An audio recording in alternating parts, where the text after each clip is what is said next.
you are talking about a market that's gone through losing two football teams, losing the football Cardinals back in the late 80s, then losing the Rams Right. here about 6 years ago, where St. Louis also just went through a lawsuit and beat the NFL in a settlement. Now, a lot of people, me included, I wanted them to go to trial.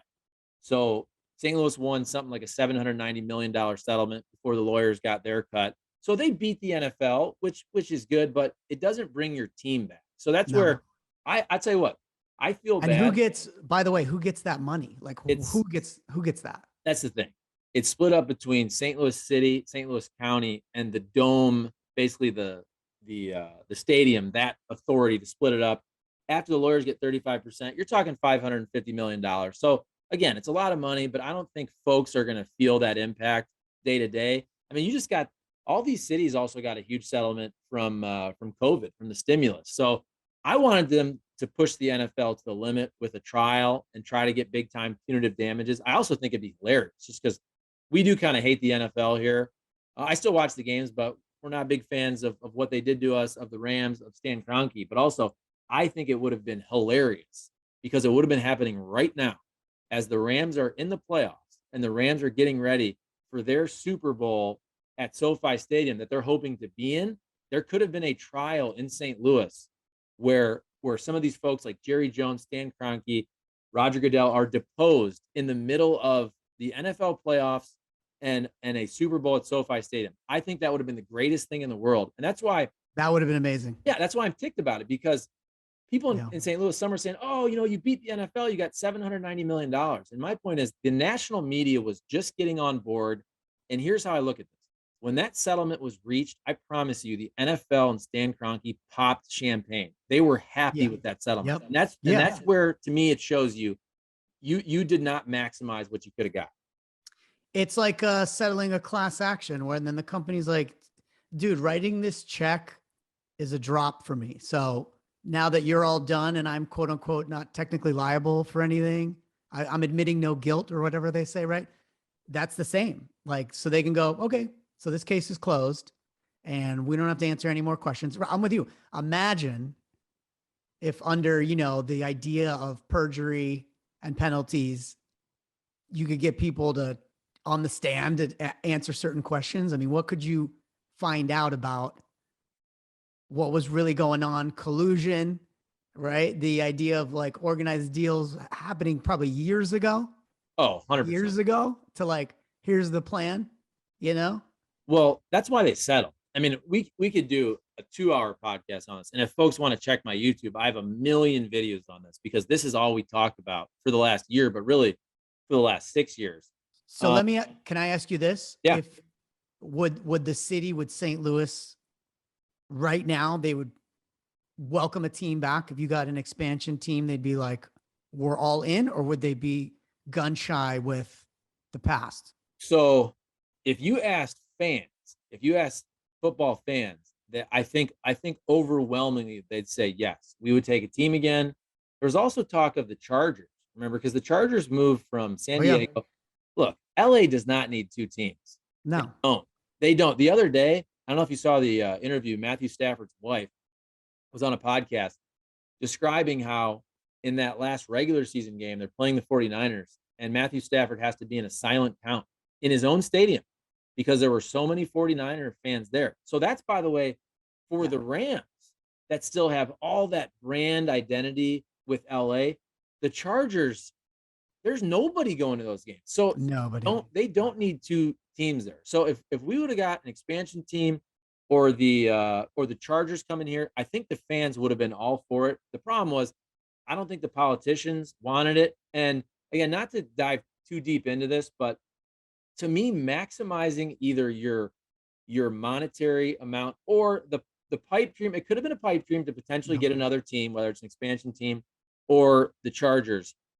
That went in direct conflict with what the lawyers wanted, which I understand. I would do the same if I was a lawyer, where you have a guaranteed $790 million settlement. You're getting 35%. That is a bird in the hand is worth two in the bush versus for sure. You win the trial, but then they'll appeal forever. Maybe you lose in the appellate court, or also it's years until you ever see that money. So that's where I do think the lawyers, although I applaud them for what they did, they wanted to get paid. And to me, if you really wanted to push the limits of the NFL, you had to go to trial and you had to win a trial, which, oh, by the way, was in the city of St. Louis. I mean, come on now. You think a jury, That's really, pretty good. you think a jury in St. Louis was going to be fair whatsoever to the Rams in Stan Kroenke? Zero chance of that. No way. Oh man, that would have been great. Yeah. That would have been unbelievable. So to paraphrase, Ben Fred all along, great guy, has said, look, that the expansion team was not in the cards.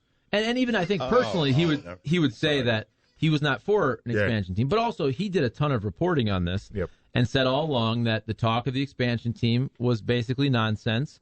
And he was, I don't want to speak for him, but I think he was happy with the settlement. You're just giving us a sense of what the crux is. And Daniel Wallach, he was in Siberia, literally, chilling. I was listening to it. But he was also really pouring into a lot of the records and the previous trials and cases and uncovering a bunch of documents going back to Paul Tagliabue's era, basically saying that, no, these guidelines were written to protect the home markets, to protect the cities from teams leaving. And so his point all along with his podcast partner, Daniel Lust, was, look, this could be, if it got to a trial and St. Louis won a trial, that it could be a multi-billion-dollar settlement if punitive damages came into play.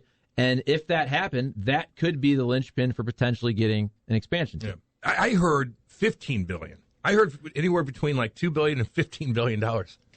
I don't think anybody ever thought $15 billion. I didn't think it. I heard it. I heard it like multiple times. I never thought we were going to be getting an expansion because everyone knows, like, the Chargers are the team that should be here because you can't walk down a street without, seeing someone with a Chargers jersey. Well, I mean, that's the team that there's a local tie. They used to barnstorm in the St. Louis area. By the way, whenever I put, like, bring the Pelicans home on Twitter, and Derek Dockett gave me a beautiful St. Louis Pelicans that I tweet out once in a while. People are like, is this real? Oh, yeah, they used to barnstorm. If you say things like, they used to barnstorm in the St. Louis area, there's no way to track that. Barnstorm. So people tend to believe it. That's like a what 50s. Is barn? Yeah. Jimmy, what is kind barnstorm? Of like, that's going back to like ABA basketball. I feel like the Negro Leagues barnstorm from town to town. Right, and there's no way to track that. Playing your local all-star team. So you'd say, oh, no, the roots are in St. Louis because they used to barnstorm here. And then people would go, oh, okay, I didn't know that, but they didn't. Can I say, though? So I was intrigued by their back and forth on Twitter. And it's like everything else. I see both sides of it. And so, look, the settlement's fine. I'm not crazy about it. I do think when that settlement happened, I think the NFL probably cheered. So I think that goes to show you. If you're Stan Kroenke in the NFL, don't you think you celebrated that settlement? Like, honestly. Like, okay. Of looking at what could have been. Of a trial probably going on right now, by the way, while the Rams are in the playoffs and the Super Bowl's coming up in a few weeks in L.A. I do think the NFL was happy with that settlement, and I think that shows you. Look, I don't agree with both those guys, like their argument 100%, but I do think St. Louis's leverage would have been much greater with a trial. Even if you get a settlement, you have to wait through the appellate court. I understand all those things. I understand, but the trial was in St. Louis. The trial was in St. Louis. I think St. Louis gave up too early, in my opinion.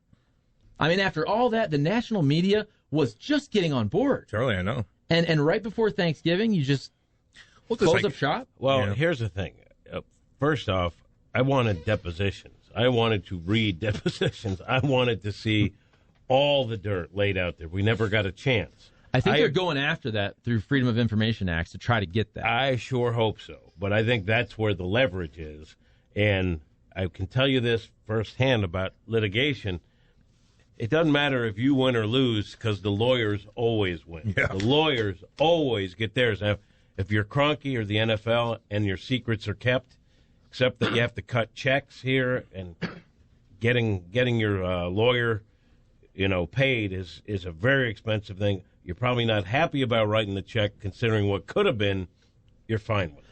And that's the thing. I'm very grateful for the lawyers of going through multiple years to bring this to the point where St. Louis did get almost an $800 million settlement. But as Kat said, I think Also, if you look at getting the most possible money, and if that is winning a trial in St. Louis and taking it as far as possible, that does go against what a lot of the lawyers want to do, and I totally understand it, which is getting a guaranteed payout.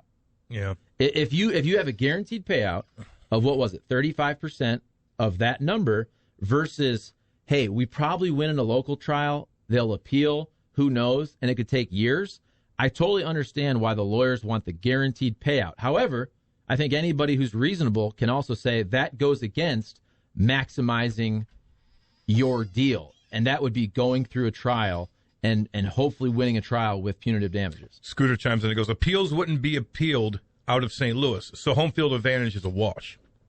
That's what I'm saying. Okay. 304 chimes in and goes, STL dropped the ball solely because the attorneys wanted to get paid now. That's it, and it sucks. Now, my last question about NFL and St. Louis is, would you take the Jets? Any team. Any team. So, again, this is kind of one of those inside jokes here, especially on the radio show I've done the last several years with these guys. So we basically, you lose your team 6 years ago, you're mad about it, but then you joke about it. And we rip on the Rams, but we're not losing sleep over it. But the funny thing we like doing is anytime there's an article written about any franchise, doesn't matter if it's NBA, NFL, if there's any stadium conflict whatsoever, we'll tweet out, like, for example, the New Orleans Pelicans. Let's bring the Pelicans back home to St. Louis where they truly belong. And there's no ties. There's no ties to St. Louis whatsoever. Right. The Jacksonville Jaguars and Shad Khan, who actually wanted to buy the Rams back in the day, they're always talking about London. They need a new stadium. So we're always saying, bring the Jaguars back home. Of course, we've always loved Mark Brunell and Keenan Maurice Jones-Drew, the New Orleans Pelicans. Bring those Pelicans back with Zion Williamson, who, I mean, you can't walk down the street in St. Louis and not see a Zion Williamson jersey and a Mark Brunell jersey. So we like to then torture other fan bases, even though we didn't like what we went through. We like to try to torture them of taking their teams now. I mean, that's true. You've just, only because we got on the podcast, you put away your Mercedes Lewis jersey. So that's, correct. That's good. That's very good of you. No doubt. And we even with Urban Meyer, we said, this is the perfect time. It didn't work down there. Urban Meyer, he was sniffing around at the bars with the young co-eds. Maybe you just need a change of scenery, Jackson. Well, just come to St. Louis. We'll embrace you.